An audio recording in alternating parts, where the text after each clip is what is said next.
गांव में एक गरीब किसान रहा करता था। यद्यपि वो गरीब था परंतु वह काफी ईमानदार और सज्जन व्यक्ति था। वह हर किसी के लिए भला ही सोचता। किसान बहुत मेहनती भी था। खून पसीना बहाकर वह अपने पास मौजूद छोटी सी भूमि पर खाने भर का अनाज उगा लेता और उसी में खुश रहता। किसान ने उनकी काफी सेवा की और हाथ धुलवाकर उन्हें जलपान भी करवाया। अपनी इतनी सेवा से महात्मा काफी प्रसन्न हुए। काफी देर तक वहां रहने के बाद महात्मा जब वहां से जाने लगे तब किसान ने उनसे वहीं कुछ दिन रुकने का आग्रह करने लगा। महात्मा किसान की सेवा से काफी प्रसन्न थे, इसलिए महात्मा ने भी किसान की बात मानकर उसकी कुटिया में ही कुछ दिन निवास करने की सोची। किसान महात्मा के इस फैसले से बहुत खुश हुआ।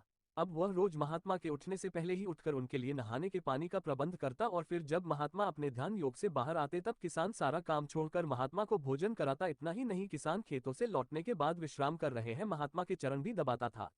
उसे जब भी अपने खेतों से समय मिलता तब वह भागकर महात्मा की सेवा में लग जाता। महात्मा उसकी सेवा से काफी प्रसन्न रहा करते। यहाँ रहते रहते उन्हें अब काफी दिन हो गए थे। मानो किसान की कुटिया महात्मा का आश्रम हो गई हो। हालांकि किसान द्वारा महात्मा की सेवा करने के पीछे एक विशेष कारण था। असल में किसान अपने खेतों में ही काफी व्यस्त रहने वाला व्यक्ति था। उसे अपनी खेती किसानी से ही कभी फुर्सत नहीं मिलती। अगर कभी फुर्सत मिल भी जाती तो दूसरे कामों में वह व्यस्त हो जाता। ऐसे में धर्म कर्म के लिए उसे कभी समय ही नहीं मिलता, जिसके लिए वह रोज खुद को कोसता। परंतु जब से महात्मा ने वहां कदम रखा तब से किसान को पुण्य करने का एक नया रास्ता मिल गया था और वह थी महात्मा की सेवा। एक दिन रात को भोजन के बाद जब किसान और महात्मा भूमि पर चादर बिछाकर एक दूसरे के बगल में सो रहे थे, तभी आधी रात को महात्मा के स्वप्न में ईश्वर ने दर्शन दिए। स्वप्न में भगवान ने महात्मा को 2 स्वर्ण मुद्राएं दी। थोड़ी ही देर में महात्मा की आंखें खुल गई। आंख खुलते ही उन्हें अपने हाथ के पास किसी धातु का आभास हुआ। महात्मा ने जब उसे उठाकर देखा तो वो वाकई 2 स्वर्ण मुद्राएं थी। उन्हें देखकर महात्मा बहुत खुश हुए। महात्मा ने उन दोनों स्वर्ण मुद्राओं को उठाकर पास पड़े अपने कमंडल में रख लिया और फिर जैसे ही उन्होंने बिस्तर पर लेटने की सोची वैसे ही उन्हें किसान के हाथ के पास भी 2 स्वर्ण मुद्राएं दिखी। उन्हें देखते ही महात्मा का ईमान डोल गया। उन्होंने उन 2 स्वर्ण मुद्राओं को भी उठाना चाहा परंतु तब तक किसान की आंख खुल गई और वह उठकर बैठ गया। वह पास पड़ी स्वर्ण मुद्राओं को देखकर काफी आश्चर्यचकित हुआ और महात्मा से पूछा बैठा, क्या यह आपका है? महात्मा ने जवाब दिया, हाँ हाँ, यह मेरा ही है। भोले भाले किसान ने बिना कुछ सोचे समझे उन 2 स्वर्ण मुद्राओं को उठाकर महात्मा को दे दिया। महात्मा ने उन्हें भी अपने कमंडल में डाल दिया और फिर दोनों सो गए। सुबह की पहली किरण के साथ ही महात्मा की नींद खुल गई। वे उठकर बैठ गए और कमंडल में हाथ डालकर उन चारों स्वर्ण मुद्राओं को निकालना चाहा, परंतु जैसे ही महात्मा ने कमंडल में हाथ डाला वह जोर से चीख बैठे। उनकी चीखने की आवाज सुनकर किसान भी जग गया। उसने देखा कि महात्मा के हाथ से खून टपक रहा है, वहीं कमंडल से एक अत्यंत जहरीला सांप निकलकर खेतों की ओर भाग रहा है। किसान ने जल्दी जल्दी गांव वालों को आवाज लगाई, परंतु जब तक महात्मा के इलाज के लिए कोई वहां पहुंचता तब तक महात्मा अपनी अंतिम सांस ले चुके थे। महात्मा के जाने से किसान काफी दुखी हुआ। वह सारा दिन बस महात्मा को ही याद करके भूखे प्यासे पड़ा रहा। काफी दिनों से महात्मा के साथ रहते रहते महात्मा से उसका एक विशेष लगाव हो चुका था। महात्मा उसके लिए एकमात्र साधु सन्यासी ही नहीं बल्कि उसके गुरु, उसके पिता, उसके अभिभावक तुल्य हो चुके थे। दोपहर को जब किसान अपना बिस्तर उठा रहा था तभी तकिए के नीचे उसे 4 स्वर्ण मुद्राएं मिली। ये देखकर वह एक बार फिर महात्मा को याद करने लगा। वह समझ चुका था कि महात्मा ने ही अपनी स्वर्ण मुद्राओं को उसके तकिए के नीचे रखा होगा ताकि वह उससे अपना जीवन सुखद बना सके। कहानी से शिक्षा, ईश्वर हमारे सभी कर्मों का ज्ञान रखता है। एक तरफ यदि वह हमारे अच्छे कर्मों का अच्छा फल देता है तो वही हमारे द्वारा किए गए बुरे कार्यों का बुरा परिणाम भी हमें अवश्य दिखाता है। इसीलिए सच्ची भक्ति सच्चे मन में निहित है। बुरी सोच रखने वालों को एक न एक दिन बुरा परिणाम भोगना ही पड़ता है। ईश्वर की तपस्या सच्चे मन से ही की जा सकती है। झूठी माला जपने वालों को कभी सुख और समृद्धि प्राप्त नहीं हो सकती। ईश्वर की भक्ति सिर्फ ईश्वर को फूल माला चढ़ाने से ही नहीं वरन विभिन्न रूपों में भी ईश्वर की जा सकती है और ईश्वर इसका परिणाम भी हमें किसी न किसी रूप में अवश्य देता है। जैसे इस कहानी में भगवान ने न सिर्फ महर्षि को बल्कि किसान दोनों को समान फल दिए, क्योंकि उसकी नज़र में दोनों ही इसके लायक थे। इसीलिए हमें यदि मंदिरों में जाकर घंटा बजाने का समय नहीं मिलता, ईश्वर को जल चढ़ाने का समय नहीं मिलता तो इसमें कोई दुख की बात नहीं है। हम मानव मात्र की सेवा करके भी ईश्वर की कृपा प्राप्त कर सकते हैं। परंतु माया को देखकर महर्षि का ईमान डोल गया और फिर उन्होंने अपने महर्षि धर्म का पालन न करते हुए लालच में वशीभूत होकर दैत्य बन गए। उनके मन में राक्षस समा गया और जिसका फल उन्हें भोगना ही पड़ा। इसलिए हमें सदैव छल कपट से मुक्त आचरण रखना चाहिए। एक गांव में एक गरीब किसान रहा करता था। यद्यपि वो गरीब था परंतु वह काफी ईमानदार और सज्जन व्यक्ति था।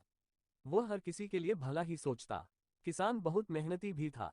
खून पसीना बहाकर वह अपने पास मौजूद छोटी सी भूमि पर खाने भर का अनाज उगा लेता और उसी में खुश रहता। किसान ने उनकी काफी सेवा की और हाथ धुलवाकर उन्हें जलपान भी करवाया। अपनी इतनी सेवा से महात्मा काफी प्रसन्न हुए। काफी देर तक वहां रहने के बाद महात्मा जब वहां से जाने लगे तब किसान ने उनसे वहीं कुछ दिन रुकने का आग्रह करने लगा। महात्मा किसान की सेवा से काफी प्रसन्न थे, इसलिए महात्मा ने भी किसान की बात मानकर उसकी कुटिया में ही कुछ दिन निवास करने की सोची। किसान महात्मा के इस फैसले से बहुत खुश हुआ। अब वह रोज महात्मा के उठने से पहले ही उठकर उनके लिए नहाने के पानी का प्रबंध करता और फिर जब महात्मा अपने ध्यान योग से बाहर आते तब किसान सारा काम छोड़कर महात्मा को भोजन कराता। इतना ही नहीं, किसान खेतों से लौटने के बाद विश्राम कर रहे हैं महात्मा के चरण भी दबाता था। उसे जब भी अपने खेतों से समय मिलता तब वह भागकर महात्मा की सेवा में लग जाता। महात्मा उसकी सेवा से काफी प्रसन्न रहा करते। यहाँ रहते रहते उन्हें अब काफी दिन हो गए थे, मानो किसान की कुटिया महात्मा का आश्रम हो गई हो। हालांकि किसान द्वारा महात्मा की सेवा करने के पीछे एक विशेष कारण था। असल में किसान अपने खेतों में ही काफी व्यस्त रहने वाला व्यक्ति था।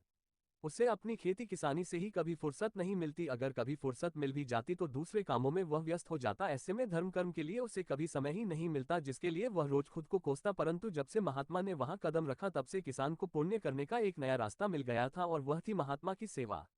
योजक चिन्ह। एक दिन रात को भोजन के बाद जब किसान और महात्मा भूमि पर चादर बिछाकर एक दूसरे के बगल में सो रहे थे, तभी आधी रात को महात्मा के स्वप्न में ईश्वर ने दर्शन दिए। स्वप्न में भगवान ने महात्मा को 2 स्वर्ण मुद्राएं दी। थोड़ी ही देर में महात्मा की आंखें खुल गई। आंख खुलते ही उन्हें अपने हाथ के पास किसी धातु का आभास हुआ। महात्मा ने जब उसे उठाकर देखा तो वो वाकई 2 स्वर्ण मुद्राएं थी। उन्हें देखकर महात्मा बहुत खुश हुए। महात्मा ने उन दोनों स्वर्ण मुद्राओं को उठाकर पास पड़े अपने कमंडल में रख लिया और फिर जैसे ही उन्होंने बिस्तर पर लेटने की सोची वैसे ही उन्हें किसान के हाथ के पास भी 2 स्वर्ण मुद्राएं दिखी। उन्हें देखते ही महात्मा का ईमान डोल गया। उन्होंने उन 2 स्वर्ण मुद्राओं को भी उठाना चाहा, परंतु तब तक किसान की आंख खुल गई और वह उठकर बैठ गया। वह पास पड़ी स्वर्ण मुद्राओं को देखकर काफी आश्चर्यचकित हुआ और महात्मा से पूछा बैठा, क्या यह आपका है? महात्मा ने जवाब दिया, हाँ हाँ, यह मेरा ही है।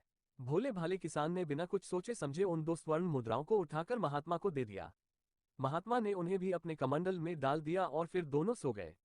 योजक चिन्ह। सुबह की पहली किरण के साथ ही महात्मा की नींद खुल गई। वे उठकर बैठ गए और कमंडल में हाथ डालकर उन 4 स्वर्ण मुद्राओं को निकालना चाहा, परंतु जैसे ही महात्मा ने कमंडल में हाथ डाला वह जोर से चीख बैठे। उनकी चीखने की आवाज सुनकर किसान भी जग गया। उसने देखा कि महात्मा के हाथ से खून टपक रहा है, वहीं कमंडल से एक अत्यंत जहरीला सांप निकलकर खेतों की ओर भाग रहा है। किसान ने जल्दी जल्दी गांव वालों को आवाज लगाई, परंतु जब तक महात्मा के इलाज के लिए कोई वहां पहुंचता तब तक महात्मा अपनी अंतिम सांस ले चुके थे। महात्मा के जाने से किसान काफी दुखी हुआ। वह सारा दिन बस महात्मा को ही याद करके भूखे प्यासे पड़ा रहा। काफी दिनों से महात्मा के साथ रहते रहते महात्मा से उसका एक विशेष लगाव हो चुका था। महात्मा उसके लिए एकमात्र साधु सन्यासी ही नहीं बल्कि उसके गुरु, उसके पिता, उसके अभिभावक तुल्य हो चुके थे। दोपहर को जब किसान अपना बिस्तर उठा रहा था तभी तकिए के नीचे उसे 4 स्वर्ण मुद्राएं मिली। ये देखकर वह एक बार फिर महात्मा को याद करने लगा। वह समझ चुका था कि महात्मा ने ही अपनी स्वर्ण मुद्राओं को उसके तकिए के नीचे रखा होगा ताकि वह उससे अपना जीवन सुखद बना सके। कहानी से शिक्षा। ईश्वर हमारे सभी कर्मों का ज्ञान रखता है। एक तरफ यदि वह हमारे अच्छे कर्मों का अच्छा फल देता है तो वही हमारे द्वारा किए गए बुरे कार्यों का बुरा परिणाम भी हमें अवश्य दिखाता है। इसीलिए सच्ची भक्ति सच्चे मन में निहित है। बुरी सोच रखने वालों को एक न एक दिन बुरा परिणाम भोगना ही पड़ता है। ईश्वर की तपस्या सच्चे मन से ही की जा सकती